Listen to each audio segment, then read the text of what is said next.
Chapter 9, in which Piglet is entirely surrounded by water. It rained and it rained and it rained. Piglet told himself that it never in all his life, and he was goodness knows how old, 3, was it, or 4, never had he seen so much rain. Days and days and days. If only, he thought as he looked out the window, I had been in Pooh's house, or Christopher Robin's house, or Rabbit's house when it began to rain. Then I should have had company all this time instead of being here all alone with nothing to do except wonder when it will stop.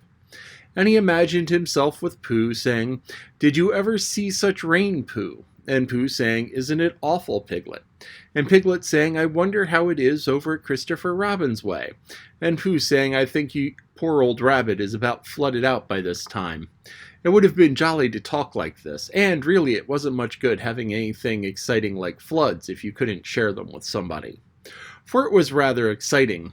The little dry ditches in which Piglet had nosed about so often had become streams. The little streams across which he had splashed were rivers, and the river, between whose steep banks they had played so happily, had sprawled out of its own bed and was taking up so much room everywhere that Piglet was beginning to wonder whether it would be coming to his bed soon.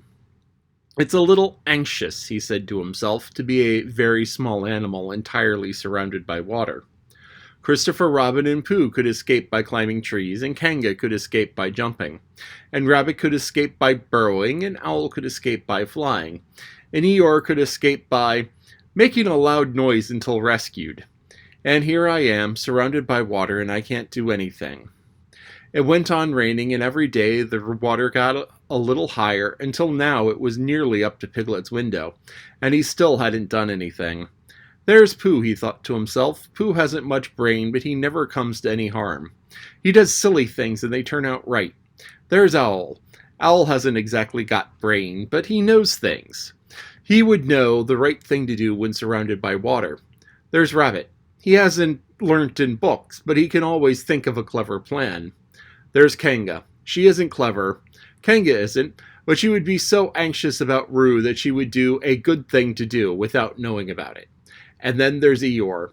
And Eeyore is so miserable anyhow that he wouldn't mind about this. But I wonder what Christopher Robin would do." Then suddenly he remembered a story which Christopher Robin had told him about a man on a desert island who had written something in a bottle and thrown it to the sea. And Piglet thought that if he wrote something in a bottle and threw it in the water, perhaps somebody would come and rescue him. He left the window and began searching his house, all of it that wasn't underwater, and at last he found a pencil and a small piece of dry paper, and a bottle with a cork on it. He wrote on one side of the paper, "Help, Piglet, me." And on the other side, "It's me, Piglet, help, help." Then he put the paper in the bottle, and he corked the bottle up as tightly as he could, and he leant out his window as far as he could lean without falling in, and he threw the bottle as far as he could throw. Splash! And in a little while it bobbed up again on the water, and he watched it floating slowly away in the distance, until his eyes ached with looking, and sometimes he thought it was the bottle, and sometimes he thought it was just a ripple on the water, which he was following. Then suddenly he knew that he would never see it again, and that he had done all he could do to save himself. So now, he thought, somebody else will have to do something, and I hope they will do it soon. Because if they don't, I shall have to swim, which I can't, and so I hope they do it soon. And then he gave a very long sigh and said, "I wish Pooh were here. He is so much more friendly with two." When the rain began, Pooh was asleep. It rained and it rained and it rained, and he slept and he slept and he slept. He had a tiring day. You remember how he discovered the North Pole. Well, he was so proud of this that he asked Christopher Robin if there were any other poles, such as a pair of little brain might discover. "There's a South Pole," said Christopher Robin. "I expect there's an East Pole and a West Pole, though people don't like talking about them." Pooh was very excited when he heard this, and suggested that they should have an expedition to discover the East Pole. But Christopher Robin had thought of something else to do with Kanga, so Pooh went out to discover the East Pole by himself. When he discovered it or not, I forget, but he was so tired when he got home that in the middle of his supper, after he had been eating for a little more than half an hour, he fell asleep in his chair, and slept, and slept, and slept. Then suddenly he was dreaming. He was at the East Pole, and it was very cold pole, with the coldest sort of snow and ice all over it. He had found a beehive to sleep in, but there wasn't room for his legs, so he had left the outside, and wild woozles, such as inhabit the East Pole, came and nibbled all the fur off his legs to make nests for their young. And the more they nibbled, the colder his legs got, until suddenly he woke up with an ow. And there he was, sitting in his chair with his feet in the water and water all around him. He splashed to his door and looked out. "This is serious," said Pooh. "I must have an escape." So he took his largest pot of honey and escaped with it to a broad branch of its tree, well above the water.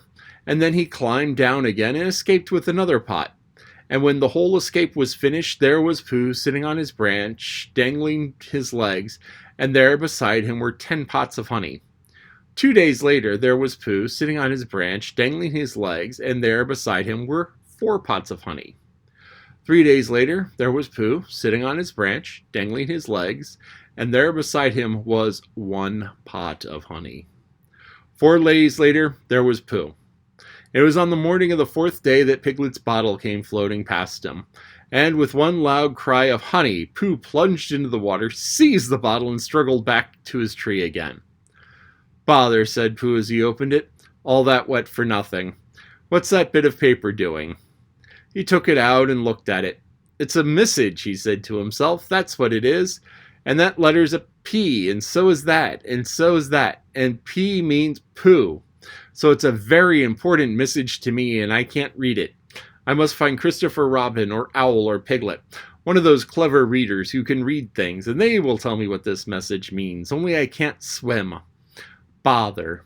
Then he had an idea, and I think that for a bear of very little brain, it was a good idea. He said to himself, "If a bottle can float, then a jar can float. And if a jar floats, I can sit on the top of it if it's a very big jar." So he took his biggest jar and corked it up. "All boats have to have a name," he said, "so I shall call mine the Floating Bear." And with these words, he dropped his boat into the water and jumped in after it. For a little while, Pooh and the Floating Bear were uncertain as to which of them was meant to be on top. But after a little trying 1 or 2 different positions, they settled down with the Floating Bear underneath and Pooh triumphantly astride it, paddling vigorously with his feet. Christopher Robin lived at the very top of the forest. It rained and it rained and it rained, but the water couldn't come up to his house.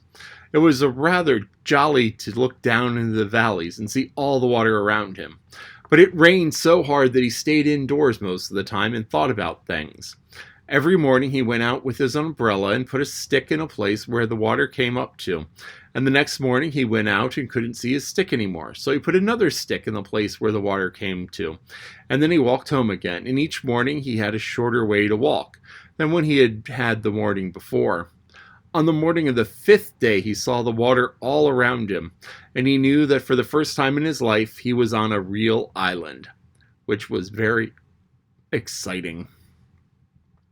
It was on this morning that Owl came flying over the water to say, "How do you do?" to his friend Christopher Robin. "I say, Owl," said Christopher Robin, "isn't this fun? I'm on an island." "The atmospheric conditions have been very unfavorable lately," said Owl. "The what?" "It's been raining," explained Owl. "Yes," said Christopher Robin, "it has." "The flood level has reached an unprecedented height." "The who?" "There's a lot of water about," explained Owl. "Yes," said Christopher Robin, "there is. However, the prospects of rapidly becoming more favorable at any moment. Have you seen Pooh?" "No, not at any moment." "I hope he's all right," said Christopher Robin. "I've been wondering about him. I expect Piglet's with him. Do you think they're all right, Owl?" "I expect so. You see, at any moment, do go and see Owl, because Pooh hasn't got very much brain, and he might do something silly, and I do love him so. Owl, do you see Owl?" "That's all right," said Owl. "I'll go back directly," and he flew off.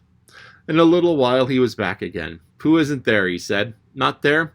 "He has been there. He's been sitting on a branch of his tree outside his house with 9 pots of honey, but he isn't there now." "Oh, Pooh, where are you?" "Here I am," said a growly voice behind him. "Pooh!" They rushed into each other's arms. "How did you get here, Pooh?" asked Christopher Robin when he was ready to talk again. "On my boat," Pooh said proudly. "I had a very important message sent to me in a bottle. Owing to having got some water in my eyes, I couldn't read it, so I brought it to you on my boat." With these proud words, he gave Christopher Robin the message. "But it's from Piglet," cried Christopher Robin when he read it. "Isn't there anything about Pooh in it?" asked Bear, looking over his shoulder. Christopher Robin read the message aloud. "Oh, those peas are Piglets. I thought they were Pooh's. We must rescue him at once. I thought he was with you, Pooh. Owl, could you rescue him on your back?" "I don't think so," said Owl after a grave thought. "It is doubtful if the necessary dorsal muscles. Then you would fly to him at once and say rescue is coming, and Pooh and I will go think of a rescue, and come as quick as we ever can. Oh, don't talk, Owl, go on quick." And still thinking of something to say, Owl flew off. "Now then, Pooh," said Christopher Robin, "where's your boat?" "I ought to say," explained Pooh as they walked down to the shore of the island, "that it isn't an ordinary sort of boat. Sometimes it's a boat, and sometimes it's more of an accident. It all depends." "Depends on what?" "Depends on whether I'm on top of it or underneath it." "Oh, well, where is it?" "There," said Pooh, pointing proudly to the floating bear. It wasn't what Christopher Robin expected, and the more he looked at it, the more he thought what a brave and clever bear Pooh was. And the more Christopher Robin thought about it, the more Pooh looked modestly down at his nose and tried to pretend he wasn't. "But it's too small for the two of us," said Christopher Robin sadly. "Three of us with Piglet. That makes it smaller still. Oh, Pooh Bear, what should we do?" And then this bear, Pooh Bear, Winnie the Pooh, FOP, friend of Piglet's, RC, Rabbit's companion, PD, Pole Discoverer, EC, and TF, Eeyore's Comforter and Tail Finder. In fact, Pooh himself said something so clever that Christopher Robin could only look at him with his mouth open and his eyes staring, wondering if it really was a bear of very little brain whom he had known and loved for so long. "We might go in your umbrella," said Pooh. "We might go in your umbrella," said Pooh. "We might go in your umbrella," said Pooh. For suddenly Christopher Robin saw that he might. He opened his umbrella and put it point downward in the water. It floated but wobbled. Pooh got in. He was just beginning to say that it was all right now when he found it wasn't. So after a short drink, which he didn't really want, he waded back to Christopher Robin. Then they both got in together and it wobbled no longer. "I shall call this boat the Brain of Pooh," said Christopher Robin. "The Brain of Pooh shall set sail forthwith in a southwesterly direction, revolving gracefully." You can imagine Piglet's joy when at last the ship came in sight of him. The after years, he liked to think, had been in very great danger during the terrible flood. But the only danger he had really been in was on the last half hour of his imprisonment, when Owl, who had just flown up, sat on a branch of his tree to comfort him, and told him a very long story about an aunt who had once laid a seagull's egg by mistake.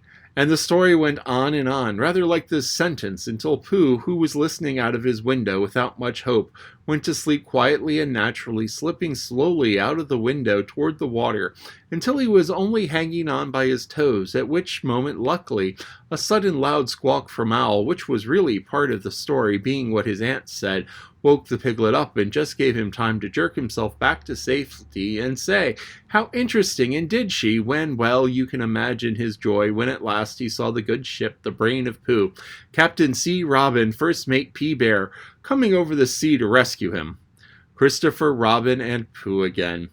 And that really is the end of the story, and I'm very tired after that last sentence. I think I shall stop there.